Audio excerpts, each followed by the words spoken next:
Welcome to our Ask Me Anything session here at Edge Studio. It is number 59, David. Yeah, it's a wild time. We are really happy that we've been doing these for so long. And if you happen to have stumbled upon this place for the first time and you're like, what happens here? We listen to sea shanties. It's just an intro. I feel like, I like a grand entrance, and we really have been varying genre here, which is a joy. So, yes. Oh, thank you, Ryan, for the compliment. Also, Ray, welcome from Atlanta. Terrific Thursday to everyone. That's the energy we like to see. So here at the Ask Me Anything, we just kind of, first of all, we hang out. We talk about all things voiceover, and we socialize, and we try to support each other and create a positive communal space here, on the internet, believe it or not, which is where we've been living and where voiceovers live, where voiceover actors live more and more, so it seems. If you haven't met him yet, I would like to introduce you to my friend and our Chief Edge Officer, David Goldberg. How you doing today, David? I'm doing super well. So the big question of the day, where do you come up with like sea shanties? Like what made you think of that? Um, One week is, Loverboy and one week is Journey, but now we jump to like sea shanties. It's great. I love it. It's so much fun to hear, but like what inspired you? um, And in general, I bet you some of the regulars on this call will wonder what inspires you in general. Like where's your head? It's so cool. that's so kind. Well, I will tell you that I'm so glad you asked. I go to this outdoor disco, like a silent disco that's outside.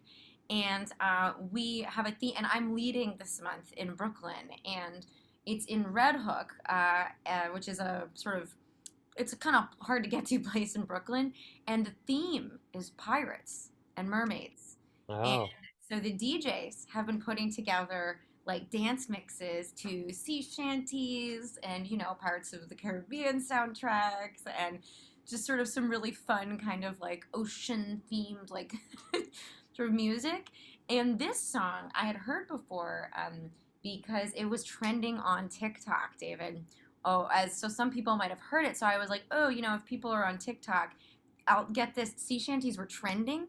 Like people were like really into just hearing kind of modern versions of this one is an Australian New Zealand one actually.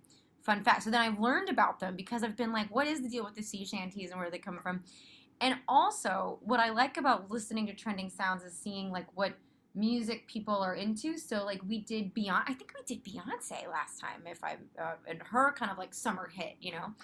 I enjoy kind of seeing what people are listening to because I'm not always into like the popular music, but I've gotten more into it as I do social media stuff to just sort of see like, what's popular, and it varies so much, and then I get to kind of just learn. So good answer, right, guys?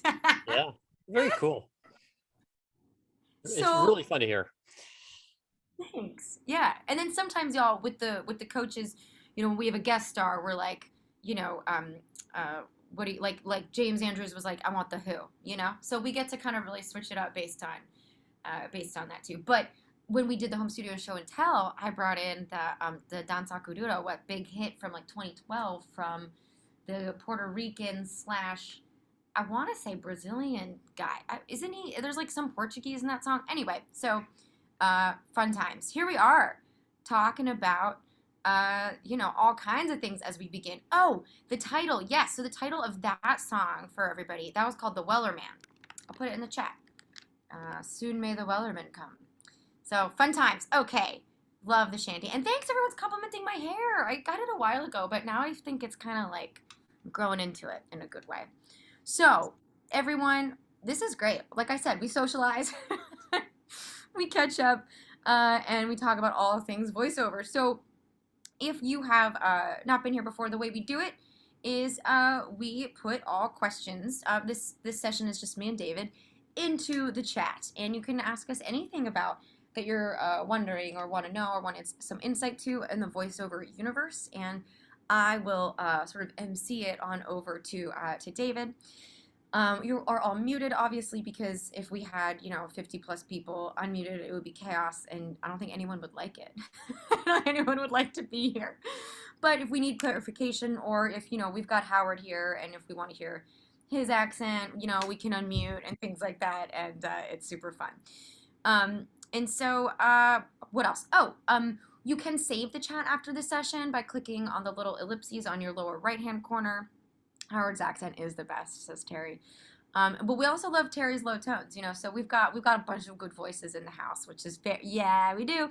So you can save the chat by clicking on that ellipses on the bottom right. If you're on a desktop, for your viewing pleasure, you can watch this in speaker mode or in gallery. I obviously like to have it on the gallery, but don't worry, the recording is in speaker mode, so you will get to see mine and David's beautiful faces if you're not, blowing that up Speak for all yourself. speak for, speak for yourself. So with that being said, cool. People are nice to be back after a few VO jobs. Great, Luke. I'm happy to hear it. People are joining us all over the place. Oh, got paid for a voiceover job today. Huge congratulations. Yeah, we love to see it. So I guess just like getting things started.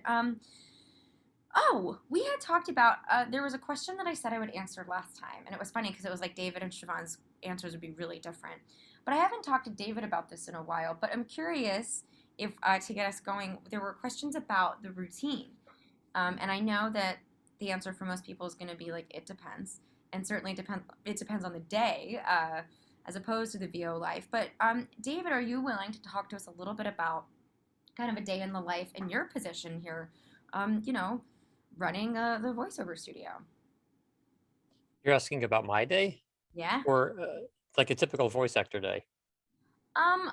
Oh, that's a really good question. I think your day is the one you'll be able to speak most best to, right?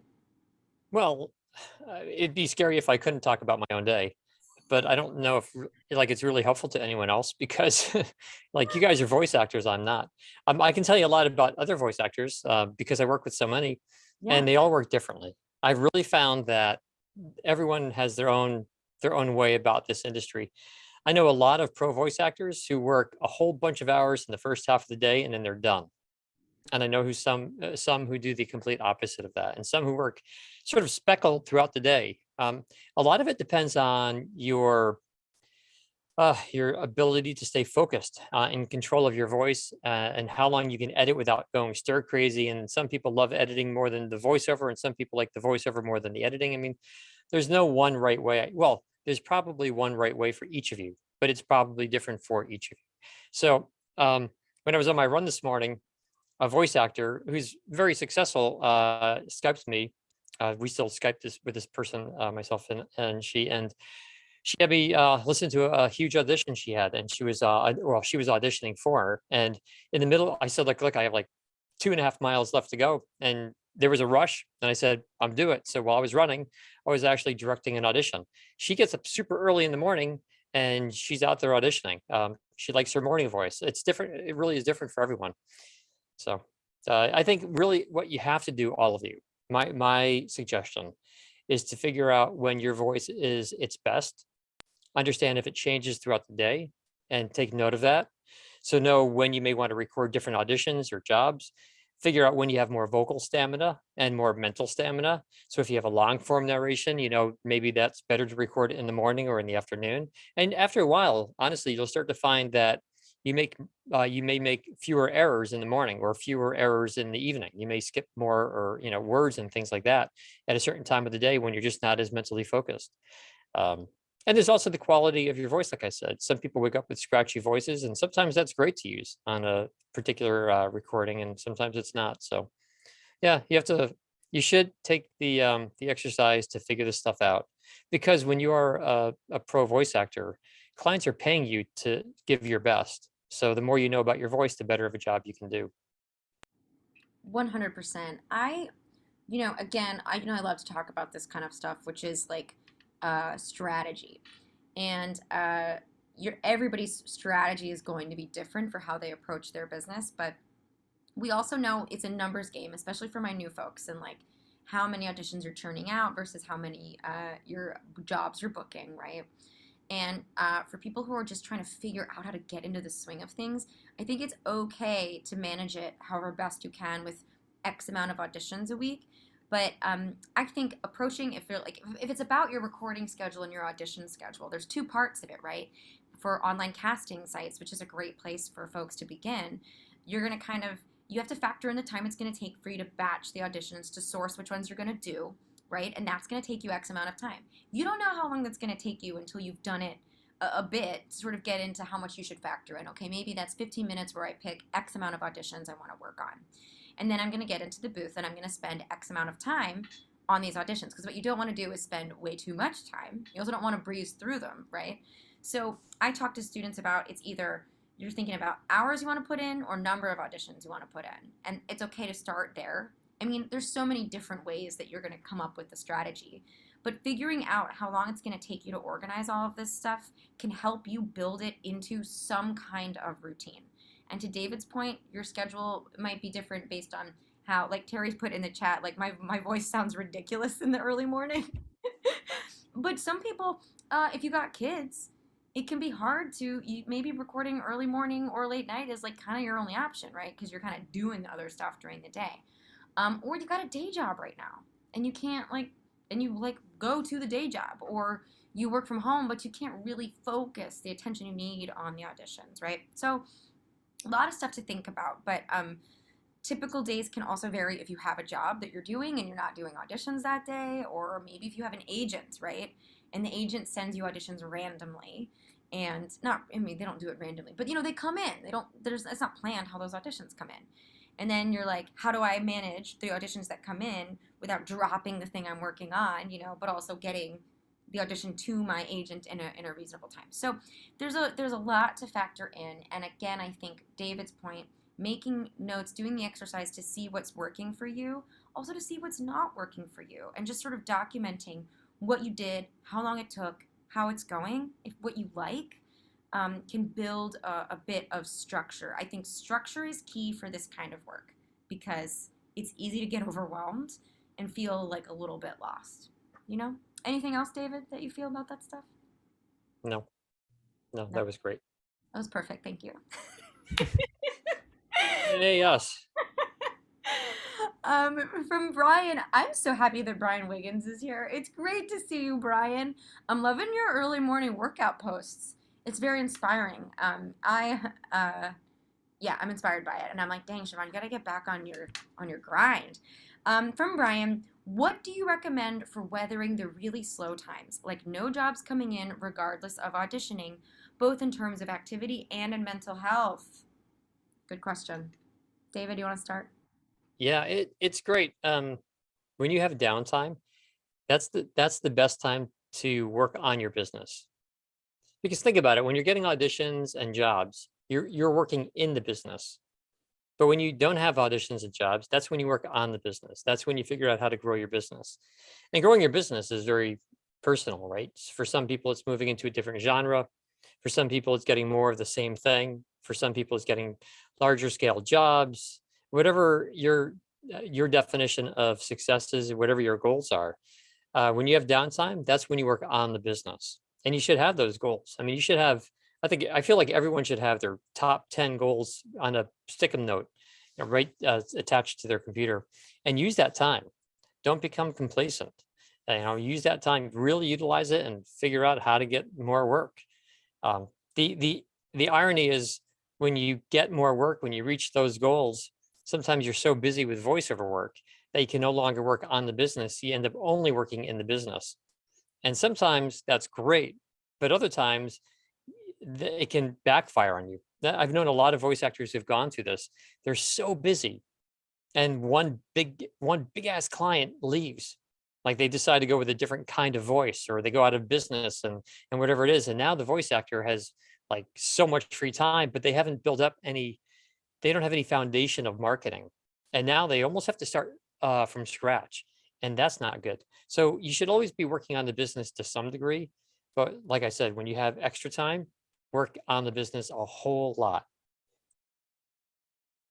And that includes anything from updating your demos, working on your website, learning about the industry, going to conferences, train guys. If you have downtime, take a training session, and figure out why you have downtime. Like maybe you shouldn't even have downtime. Maybe you should still be winning, but why aren't you winning? Or why aren't you getting auditions? Like why do you have downtime? Give have this consultation with me and let's kind of assess what's going on and figure out. Always, I mean, if you obviously less jobs, less money that you're earning, but even then, if it's just like budgeting, like factoring in some kind of budget for coaching so that you can use that downtime. Everything David said was awesome. The time when you're not actually working the gigs to train with your about your audition technique or a consult. And I also agree, like, what does your website look like? If you're doing one kind of online casting site, are you ready to do another online casting site? Or are you building a pitch deck? Are you thinking about your dream kinds of jobs and the kinds of clients you might like to reach out to and sort of working on what those emails are going to look like and getting a little spreadsheet going? There's so many aspects. There's just so much you could always be doing. And if you've got an audition routine going, what else can you do in addition to that routine while you're not working a job to get things to just keep that acceleration up? Um, David, there was also I think the mental health is a really good component. Do you have any thoughts on that part? Well, I mean, I guess so. Trying to crystallize my thoughts. Being a voice actor does absolutely require a lot of mental thought. It's creates, you need to be creative. You need to be able to read the word, someone else's words, and not let your brain kind of take over the words. You need to be able to add variety, use characters. There's a lot of mental. Oh, and just the mental stamina of reading from a page, for hours and hours endlessly every day, and editing and staying focused on that stuff and listening to every little single sound. That's absolutely takes a lot of mental clarity. So just like we said earlier, guys, whatever it is that you can do to train yourself to be mentally stronger, I think is key. Mm. And whether that is a run in the morning or sleeping late in the morning, whether that's eating breakfast in the morning or not eating, going on like some starvation diet. Well, don't go and starve, but like some people perform better on an empty stomach and some people just need some nourishment. I mean, just figure this stuff out, what's going to get you there, physically and mentally, and whatever makes you the better voice actor is what you need to do. And so you need to figure that stuff out. I really do know voice actors who swear that they do better when they're on an empty stomach. Whereas some say, no, no, no, I can't be hungry. My stomach gurgles too much. It's going to make noise on the microphone. Whatever it is, know the stuff. For every voice actor who's sworn to me that caffeine helps them read a script better, I can tell you another voice actor who said it makes me worse when I read with caffeine. So just figure yourself out.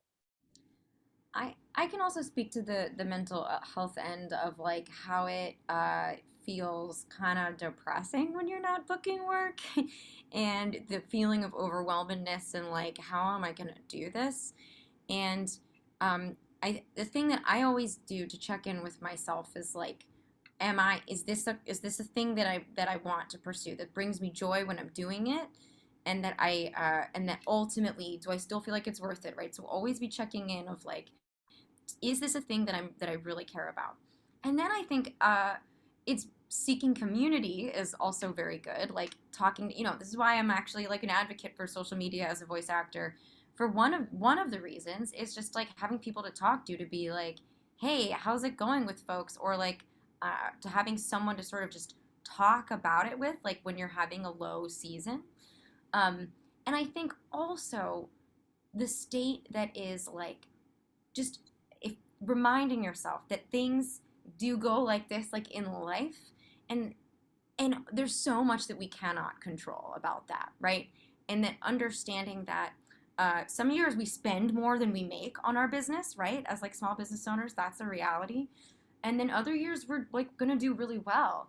And it's for me, sometimes it's about, can I stay the course? Do I love this enough to commit to staying the course? And we've talked about this too. Do I love myself? Do I think my voice is good? Do I think my demos are good? I do. I do. So I think I can still be here. There's plenty of reasons to hire me. I am committed to staying the course. So I just want to kind of like remind people of that aspect too. And something else that boosts self esteem is working with a coach, talking to somebody, like asking. Sometimes you just be like, what are my strengths here? I know we have to talk about my weaknesses, but I want to hear my strengths, right? It's the coach's job to empower you and to help you build your business. So always working with folks can really it's never harmful. You're never going to feel worse after a coaching session like with a professional. It's like you're going to feel empowered, excited, and hopefully motivated to keep going. Hey, a So couple thoughts, a yeah, couple quick thoughts. yeah. So, guys, when you are slow, don't sweat. Seriously, I have two thoughts about this. Number one, I'm sure most of you know Trader Joe's, right? Fantastic grocery store. Most people love it. The Trader Joe's right near my house is so busy, but every once in a while I walk in and it's freaking empty, and I'm thrilled, right? Because I can get my stuff really quickly, and I don't have to wait in line for a long time, and it's great. And I've never seen anyone who works at Trader Joe's fretting when the store is slow. I don't see the general manager who's been there forever. Like I kind of know this guy now. Like I never see him walking around saying, "Holy crap! Like there's no customers in right now." Because it's fine. And what do? They stock the shelves. They make their displays look nicer. Like use that time. Don't sweat. There's always slow times. There are always busy times. So number one, don't worry about that stuff. And the other thing is just on a like a little personal note I'll share. I really don't think sweating does any good, because if you're slow, your goal is to fill up your time. You want to get busier. So you say to yourself, okay, well, I have this time right now. I could either use this time when I'm slow to sweat, which is not going to be productive, or I can use this time to get my ass in gear and talk with a coach, like Siobhán said, or join a community forum, or do some more training, or work on my demos. Like, those are your choices. You're slow, so you can either waste your time sweating, which won't get you anywhere, won't get you any closer to your goal. Or you can use that time to try to get to your goals. And so I think that makes a lot more sense. Always Yeah. think about your empty Trader Joe's. It's great when it's empty, right? And they're fine with it. They utilize all that time. I think that's a good analogy we'll call it the Trader Joe's analogy going forward. Great work. And everyone's gonna have different kinds of stuff in their Trader Joe's. I don't know if anybody read Zippy Kaufman's awesome Edge blog, but he was like he was talking about the bad utilizing bad habits in voiceover, and one of them was lying. And he was like, I don't know how many people know this, but I'm an arugula man. I love arugula, but if I book a job for some like romaine lettuce, my new favorite lettuce is actually romaine. I love romaine. That is what I sell. That is what I eat. That is, and so I was just thinking about how Zippy's Trader Joe's is gonna be full of arugula. That analogy is not always accurate though, because, and I don't want to make this a political conversation, but I have donated to certain presidential campaigns for doing Edge Studio ads for voiceover, and others we have turned away.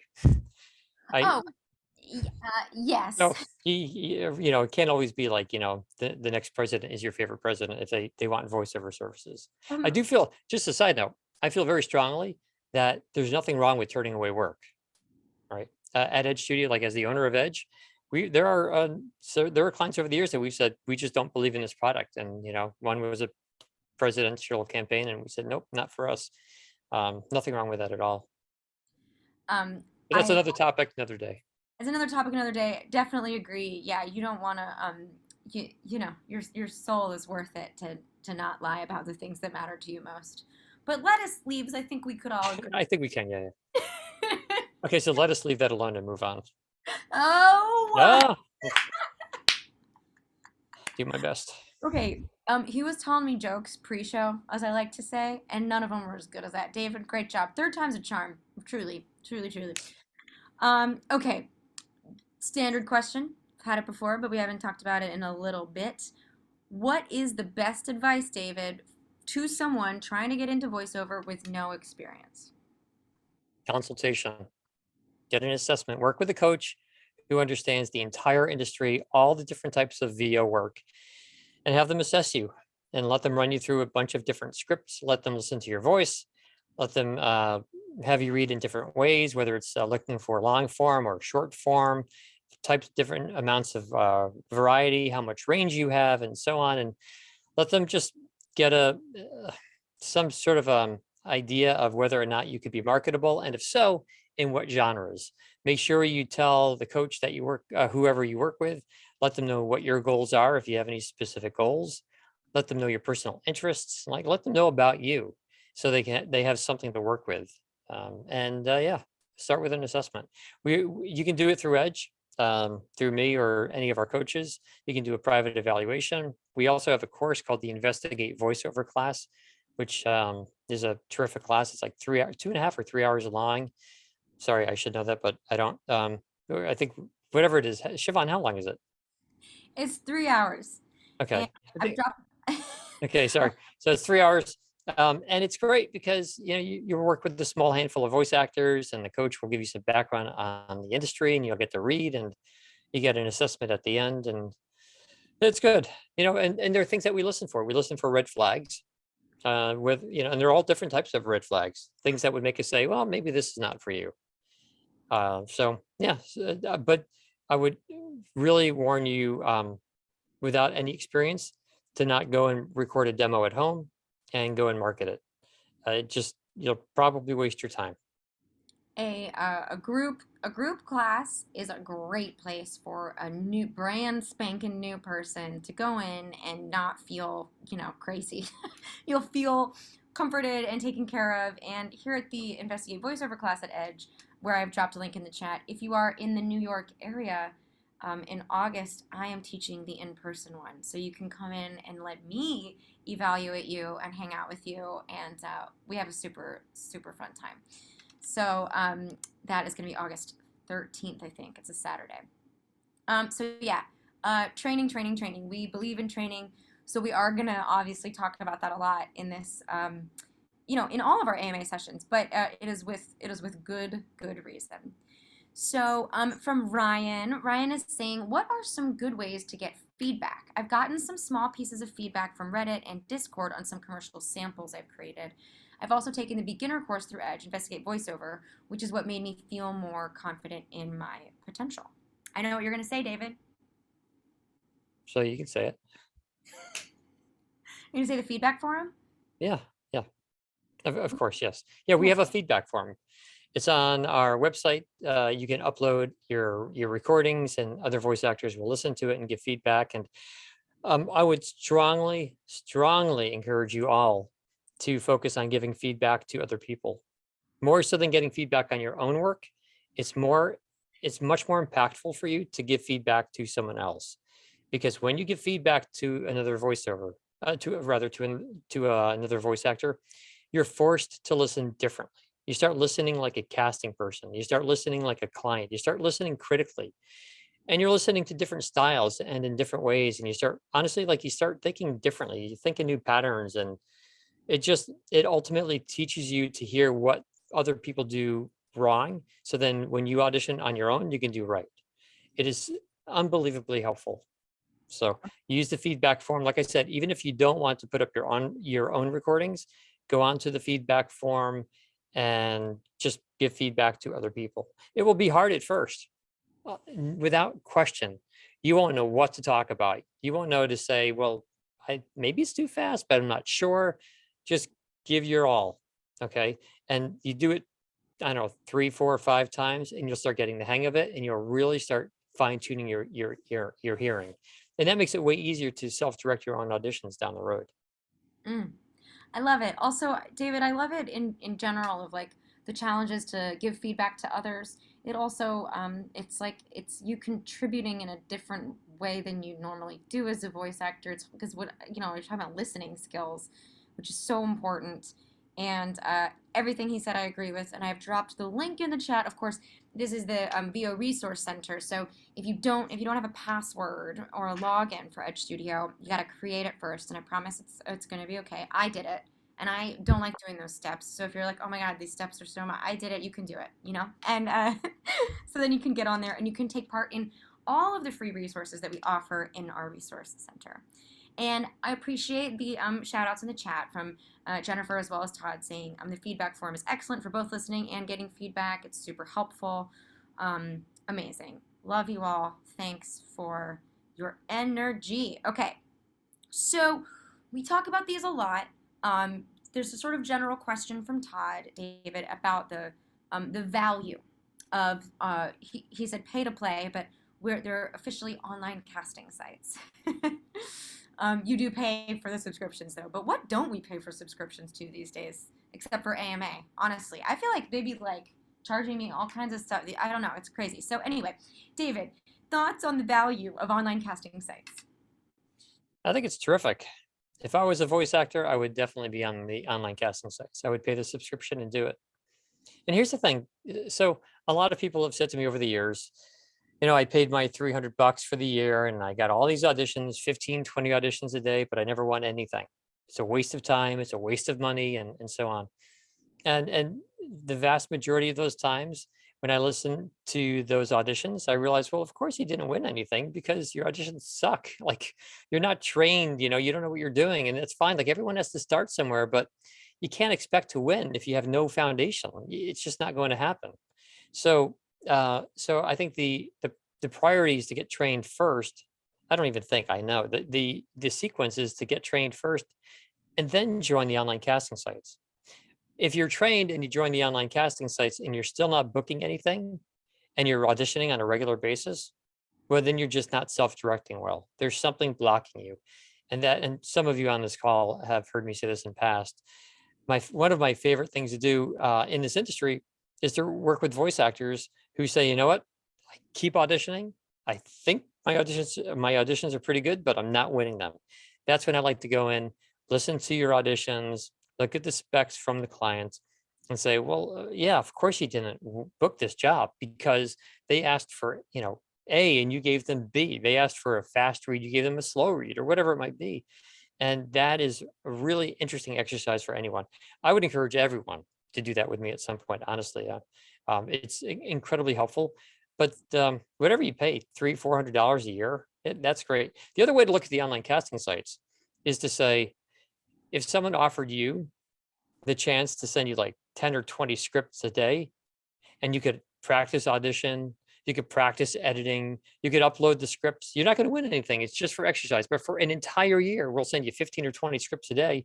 You'd say, man, that's great value for $300 or $400. And that's what the online casting sites are.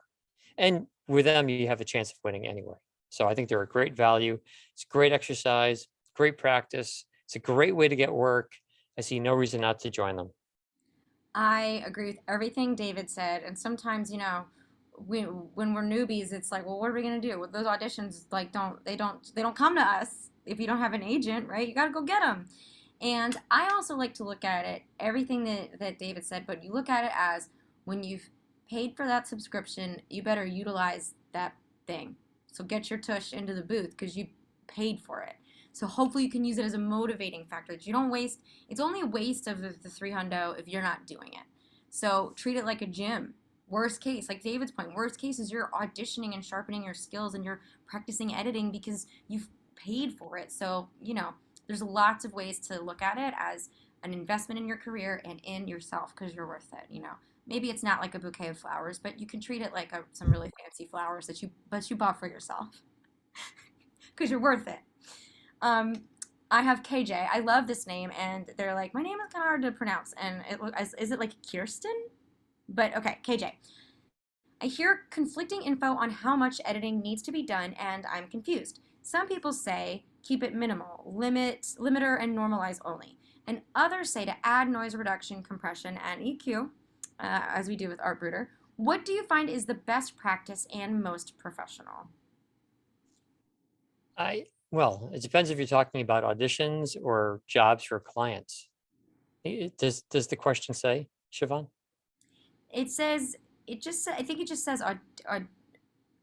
it doesn't say. I'm assuming auditions. Okay. I would strongly encourage you to clean up your audition and make it sound as great as you can. Mm-hmm. Compress, gate if you have to, EQ. And the good thing is, once you do that stuff, you set your template, and you're good to go for all future auditions. Like just set it once, save your settings, and you're done for the most part. And the nice thing is, because a lot of clients out there are hiring a voice actor to deliver complete, like finished audio. They want it to sound good. And I believe that if you submit an audition that is not compressed and not EQ'd, it's not going to sound as good as someone else's audition that is EQ'd and compressed and so on. So I think to match your potential competitors, you need to offer something that is equally as good. So that's my 2 cents. Um, It also depends on who you're auditioning for, which you typically don't know.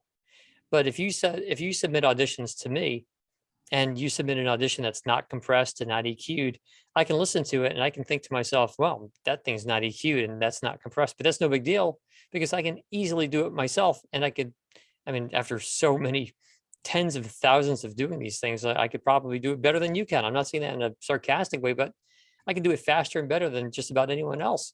And so I can do it myself. And maybe if you send me an audition that is compressed, I may compress it a bit more. And if you send me an audition that's EQ'd, I'll probably EQ it some more. Like that's part of what I always do. But if you submit an audition to someone who is not an engineer, who doesn't have background in this stuff, they don't know how to EQ it and compress it. They're just going to say, yeah, it just doesn't sound as crisp, as good as someone else's audition. So yeah, I think you should always give the full treatment. And for they also said for both. It's like for both. So would you say the same for the clients as well, David? Now, for clients, you ask. Always ask if at all possible. If you don't know, if you can't get in touch with the client, then give them complete finished, like clean audio. But given the option to ask the client, always ask, what do you want? Simple as that. And other questions to ask, like, do you want the volume compressed or normalized? Do you want me to EQ it? Because a lot of clients are going to want you to do everything, and a lot of other clients are going to want you to do nothing. And even some clients will say, we want raw audio. And that's even very subjective. I mean, to some clients, raw audio means they really want nothing done on that audio. Like they don't even want you to cut out breaths and outtakes and things like that and dead space. And other clients say, well, I mean, raw audio, but of course, take out the dead space. And I've heard clients say, yeah, raw audio, but I mean, you can give it a little EQ and compression just so it sounds decent, so we have something to work with. So it's very subjective. So you should always ask your client, when at all possible, here are the different things I can do, right? Tell me what you want. I can compress it. I can normalize it. I can EQ it. I can de-ess it. I can take the mouth clicks out. I can pop it. Just go through the list with them and say, it's all the same price. Or I charge more for, one thing or another thing, whatever, however you charge is fine. But here are the things I can do. Tell me what you want. And I get that in agree. writing from clients, by the way. Do it by email whenever possible.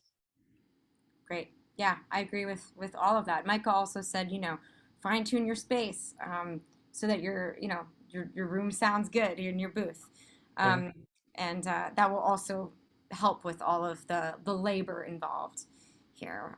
From Jennifer, I've paid for my package with Edge years ago, took classes, and had coaching, but I never finished or recorded my demo.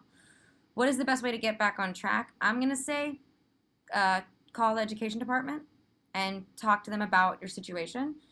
Because if you haven't had coaching in years, you might not be ready for the demo with us. Is what I'm going to say. So maybe talk about your situation and see what's in your file and what's left in your package, and maybe and we'll figure out where to get you going. But that demo stands, so we will you have it. We can record it.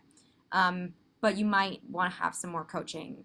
I mean, we will probably insist that you have more coaching. Right, David? Did I answer that correctly? Yeah. I'll share like something that goes on here at Edge, and that is when we work with voice actors who refuse more coaching. Whether it's someone calls us up out of the blue and says, "Hey, people have complimented my voice for years and years, and I want to record a demo," and we say, "Oh, certainly we can help you with the demo, but can we at least listen to you read?" And they have no training, and we've said it. We've had situations when we've said it's just not right. Like we're not comfortable recording a demo for you, and people have gotten upset with us. Like, but I'm paying you. Like, why won't you take my money? And we'll say, yeah, because it's going to be a waste of time. This came up earlier in this Ask Me Anything session, right? If you don't have training, the demo is not going to be marketable. And honestly, it's not fun for us to record and mix. And it's a waste of your time and money. It's sort of pointless.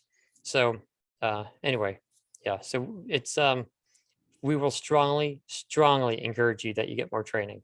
But to the person who asked that question, if you have any training left, whichever coach you work with can say, look, maybe you've retained everything and that's great. And Mm-hmm. maybe you've retained nothing and need to start again. There's no way for us to know at this point. Mm-hmm. Mm-hmm. So get in touch, and I put our email or phone number, whichever you prefer, for us to talk to you about how to get you back on it. Um, okay, people are talking about treatment in space. Love it. Love the chat. I love the little side combos. Good, good. We're talking about where to get jobs online. Um, okay. Okay, here's a question, David. If you want to narrate audiobooks, should you just focus on that and put all other voiceover auditions on hold? Uh, I can answer that in a few ways. I'm trying to think of like the most logical thing to say.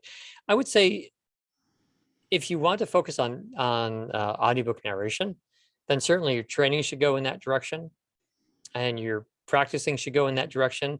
But I'd say like 90% for those things. I think it's always good to be diverse. I think it's good to learn a bit about commercial and a bit about documentary and bit about animation and so on, because you never know. Number one, you never know what a client will ask. But when you stretch your resources, you learn different skills, and some of those may help you in audiobook narration. And oh, to your other question, whether or not to audition for other jobs, look, if you're out of time, if you have no more audiobook narration auditions coming in at the moment, and you have extra time in your day, then build your business. So maybe take on another job. I mean, that's a personal thing. If you're anti commercials, then don't record a commercial audition. There's no reason for it. And if you wouldn't mind getting a job on the side, and if it can boost your confidence and get you some money, perhaps get you a nice client name on your website or something like that, then go for it. Yeah, I mean, there's nothing wrong with really focusing. If that's if that's your passion and that's like where you want to like charge towards, I don't think that there's any problem with that. But if you're curious or you think it will benefit your audiobook skills, as David said, to explore some other genres, which it it absolutely will, then do it. But if you're like, this is what I want to do and this is what I want to invest the time for, then you know, it depends. It depends. That's the answer. From Sky, here, David, what can you do when you don't have a lot of money for coaching? What can you do? I would join some social groups who coach each other for sure. Just knowing that some of the people in those social groups may or may not be experienced. So I've worked with a lot of these groups over the years, and I've listened to people read, and I've listened to one new voice actor coach another new voice actor, and the voice actor playing the coach says to the student, so to speak, "Great job, that was fantastic." And I say, "Well, maybe you should slow down, and maybe this or maybe that," and because the inexperienced coach is missing a lot of things. But nonetheless, it gets you out there. It gets you working, not working, but practicing. It gets you listening differently. Oh, another great thing to do is use the feedback form, as we talked about earlier. Read, watch videos, but none of these things are nearly as good as taking a real training session. I would suggest, as I'm trying to put this all into perspective, I would suggest to at least scrape up enough money for like at least a couple of coaching sessions with one of our coaches or something, at least two or three if you can. And that will give you such a good solid foundation, and it will train your ears. Then you can go back home and do some work on your own and practice on your own. It's never like practicing with a professional coach, but at least it's something. I can say this differently. If you don't have training, if you don't know what you're supposed to do and you practice on your own, there's a fair chance you're reinforcing bad habits. And that would suck, right? So maybe if you have no training, it's better not to even practice on your own at all for that reason. So yeah, I would say scrape together enough money for a couple of sessions, two, three coaching sessions. Then with that as a foundation, join some social groups who coach each other, use the feedback form, and that's what I say. I really think that it's look, there's no myth here that you have to invest in a home studio, right? And as we're talking about, online casting sites, and you pay for those subscriptions, there's no myth that you're in any business that you start, you have to I have friends who've gone from food truck to restaurant, then the liquor license. You know what I mean? Like stuff like you build, and saving money. And Luke said this in the chat, and Luke, thank you, and I agree. Like we recommend budgeting and saving up some cash to get yourself some professional training. You will not regret it. And as with anything, you invest that money, you get the ROI. You really do. You get good feedback, you get strategy, you know what to do next. So I think obviously one can't do everything in the immediate moment, but create some goals, get in those Google Sheets. Google Sheets are free. Make your spreadsheets, and start planning for how you can spend a little bit of money to get yourself started, for sure. Okay, and so from Todd also, David, how common are live/directed voiceover sessions these days for remote artists? Is it worth investing in, say, Source Connect early in one's career, or is that overkill? It's very, very common. So let me explain that question for some, if someone doesn't understand. When you're hired as a voice actor, sometimes the client sends you the script and you do the whole thing from home. No direction from a client, no live direction. You just record it to the best of your ability. You send it off to your client. Then typically the client will get back to you and say, hey, thanks. We need to change it this way or that way. And then you may go back and have some revisions. Or hopefully they love it, right? But very often the client's going to listen to you record. And the way that they listen to you record, well, there are many different technologies that they use to listen to you record. They may use Zoom, they may use Skype, they may use FaceTime or just a regular phone. But there are a couple of cool systems, a couple of cool technologies that we use in this industry that allow clients to listen to you record and give you direction like in real time. And one is called Source Connect. You mentioned another one, Siobhán, that he had in his question. I don't remember IPTTL or whichever the other one was. And there are a few of these things. I think it is not necessary to get any of these software until you need it.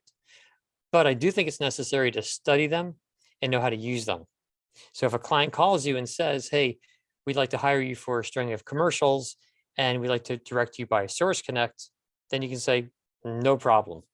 Then you know exactly what to do. You've researched Source Connect, you know how to use it. You've watched videos online, like how to use Source Connect videos on YouTube or something.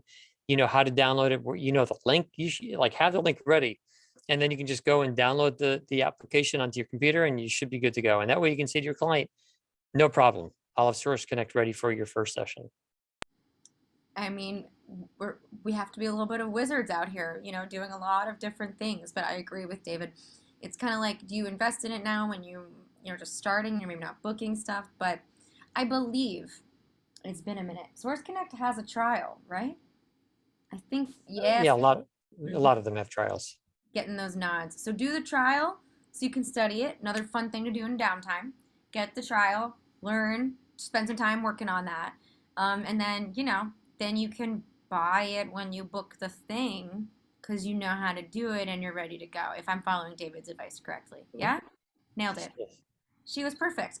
So this is, I'm confused a little bit by this question from Lisa. It says, can you talk about the different terms for how VO work can be sent to the studio?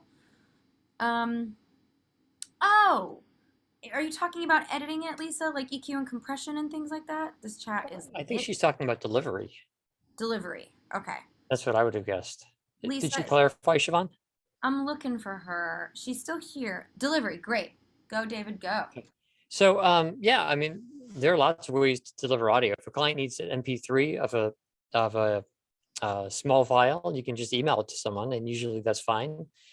And very often, a client wants a WAV file or an AIF file, which are much larger, and sometimes it's too big to email to someone, and then you need to use like an FTP site. FTP is a initials for File Transfer Protocol, and you can use an FTP site to deliver larger files. Some clients will use Dropbox. I mean, there's just these days, there's so many ways to deliver audio that I would, in fact, this is another thing to do in your downtime. I would just look at audio delivery systems, watch some videos on audio delivery systems, and learn about Dropbox if you're not familiar with it. Learn about FTP sites if you're not familiar with them. Uh, download some free trials, like Siobhán was saying a few minutes ago with Source Connect, and just be familiar with them. And you can't have every system for everyone because every client wants something different. It's amazing. Like there's no two clients are the same. But what you ultimately want to do is just become flexible. So when a client says, "Yeah, we need a large file delivered," you can say, "Sure. Would you like me to email it to you or Dropbox it to you? Do you want like something that's more secure?" And just you can explain to your client the different methods you use, and then do whatever it is that they need.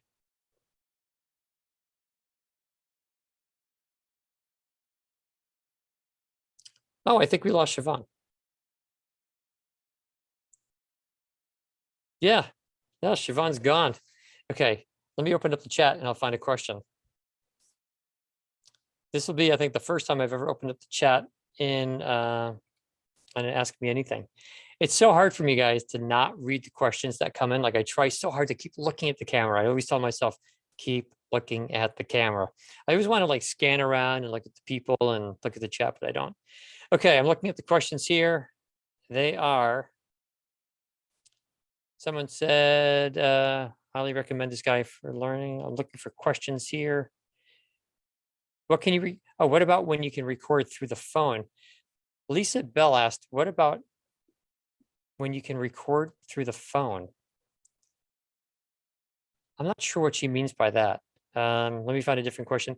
David, someone wrote, Terry Briscoe just wrote, David, any advice for follow-up with clients and how often and such? Yeah, I, it shocks me to this day how few voice actors follow up. I just don't get it. And you know what? A side note, but really related, when we hire someone at Edge and we have interviews, people come in and three-quarters of people never send a follow-up thank you. Like, hey, thank you. It was nice meeting you. Thank you for interviewing me. I like your company, whatever. I like what you have to say. Three-quarters of people don't even send a follow-up. I don't understand. It's you can write something once and use it as a template. Like it doesn't take that much time. Same with your follow-ups. You should absolutely follow up with clients. Find a compliment, no matter how crappy the session was, right? Like they gave you an awful script or they're mean on the phone or they're stingy, they're not paying you enough. Whatever it is, find something, some way, somehow find a compliment for them.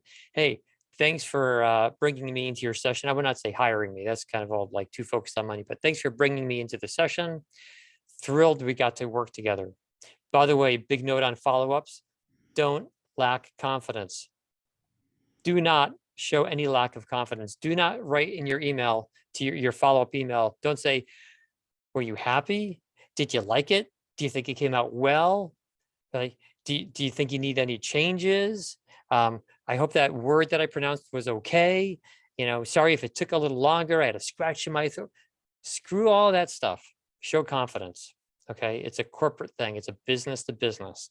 So thank you so much for bringing me in. Your script was great. Or if their script was horrible, say, I love the way you had me, the way you direct me was terrific. And if they directed you in a horrible way, find something else. Your product, the script writer and the product we talked about, it's excellent. I'm going to go look for it myself right now. Follow up. Also ask for a copy of the audition of the job. Say, look, it was so good. I'd be honored to put this on my website, on my demo. How may I get a copy? Don't say send me a copy, please, because that's a little presumptuous. Say, how may I get a copy of this? And follow up. Oh yeah, guys, follow up all the time. I made it. David, did you You're see that? back. Oh, hello. Hello, you're back. This is My my I went into the chat. Siobhán, I was saying it might have been the first time I've ever opened up the chat on an Ask Me Anything. 59 episodes. And it's I've refrained, no matter how tempting it is, I've refrained. And so here I go. it's very important to refrain sometimes because you get it can be overwhelming because the chat is a lot, but also you can kind of get FOMO because the chat's really fun. So like you're not seeing all the jokes and stuff that's going on. But y'all, my laptop just like died, and I just ran to go get the charger because it wasn't plugged in. This freaking thing. But I still had so much battery left. But I just was like, I was like, I'm sure that David's in there and he's got it, and I'll be right there. And I was like, don't text him. He's got this. Only text him if the computer is actually like has a problem. So fine moment in the voiceover world when something bad happens. Just like don't panic. We've talked about this too, right? If I internet. was about to say, I was about to congratulate you and point out that you're not apologizing like profusely. They're not sweating it, right? You're on with a smile. And that is so key, guys. Yeah. When you record a recording session, you're going to have errors.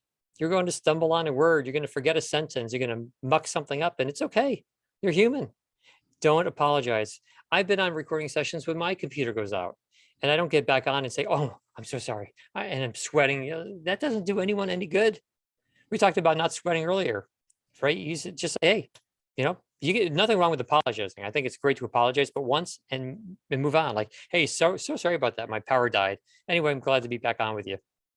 Where can I pick up? Just get back into it. Don't sweat it out. It's So yeah, definitely. that was great, It's Siobhan. Thanks, David. No, it's a real thing. Your heart rate's gonna go up. You obviously there's some urgency. It's like do the thing, but just like do it and don't and like it's a really we'll talk about mental health. That panic, just, it's gotta go because it's as David said is incredibly unhelpful. But I Siobhan, I really want to say something yeah. to everyone. So a lot of this is being prepared, right, for worst case scenario. So I have like another microphone right beside me, like right over here. So if my microphone goes out, I can very easily move to another mic. But even something, I was just thinking about this, even something as silly as connecting my speaker and my mic to this call, to a Zoom call, I double check every single session. I did it even going into this Ask Me Anything. Not only have we had 59 Ask Me Anythings, but I probably on like 5 or 6 Zoom calls a day between meetings with clients and directing sessions and whatever it is, or Source Connect. I mean, my goodness, at least 5 a day, maybe 10 a day. And I still, to this day, every single time I call in, I double check my settings before the call because you never know what goes wrong. And so I think that overall, I'm able to eliminate a lot of errors. It does happen. Like sometimes I'll double check and I'll say, "Oh crap! Good thing I double checked because I'm like set to the wrong mic or something." And I'm on my laptop mic that's 10 feet away from me or something. It's always good to be prepared, but do know that at some point technology will fail. It's going to happen. It happens to everyone. It happens to me. It happens to the engineer. It happens to the client. It happens to the casting team. Don't sweat it out. I feel like that is just an amazing way to kind of wrap this thing. And the chat, yeah, the chat has been so wonderful today. You all, I really appreciate. Obviously we're here sharing experiences and advice from David, but you all are living it too. And so when you talk about online casting sites, I really appreciated seeing people talk about the ones that they like using because the truth is, David doesn't audition on the online casting sites. He's an engineer. So this community and these conversations we have are so valuable, not just in hearing from David and from our coaches here, but and you all kind of talking to each other about what you're up to and how it's going. So I appreciate you all so much. It's at 1:59 Eastern already. So I just want to say again for my new folks, Investigate Voiceover is where we highly recommend you begin. Again, in the New York area on the 13th of August, I am teaching in person. Probably my last in-person class here for a while because I'm going back to LA one of these days. And so also though, our class schedule is where you can find all of the specialty classes and events we have going on. And it's it's a wonderful place to be. So that being said, we'd still do this every other Thursday. And so the next one will be the month of August because summer is just rolling along. So on August 11th, we'll be here at the same time, 1 p.m. Eastern, 10 a.m. Pacific. And we appreciate you all so much for being with us. David, last words? Last words. Same as every week. Thanks, everyone. It's really fun. These are really fun, and there are always terrific questions, and it's great to see people trying to better their careers. So, hats Yeah. off to you. Yeah, we appreciate you all so much. Bill, it's great to see you. Terry, Renee, just Ryan and Tim. We just love seeing our people. Oh my God, Brian is here and Howard. You all are just the best. So please take care of yourselves, and we will see you very, very soon.